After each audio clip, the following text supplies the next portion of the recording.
ఒక చెరువులో చాలా కప్పలు ఉండేవి. ఒక కొంగ వాటిని తినాలని ఆరాటపడింది. కానీ కొంగ చెరువు దగ్గరకు రాగానే కప్పలు బుడుంగున మునిగిపోయేవి. కొంగ కోరిక తీరేది కాదు. కొంగ ఒక ఆలోచన చేసింది. కప్పల కోసం ఒక బడి తెరవాలనుకుంది. కప్పల కోసం బడి తెరిచింది. మొదట కప్పలు రాలేదు. కొంగ తానేమీ హాని చేయనని కప్పలకు నమ్మకం కలిగించింది. క్రమంగా కప్పలు ఒకటొకటిగా బడికి రాసాగాయి.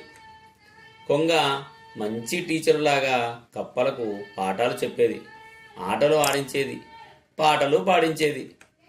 ఒకరోజు కొంగ కప్పలను తినాలనుకుంది. జ్వరం వచ్చినట్టు నటించింది. దుప్పటి కప్పుకొని పడుకుంది. కొంగను చూడటానికి కప్పలు వచ్చాయి. కొంగను చూశాక కప్పలు తిరిగి వెళ్ళిపోసాగాయి. ఆఖరి కప్పను పట్టాలని మెడ చాచింది కొంగ.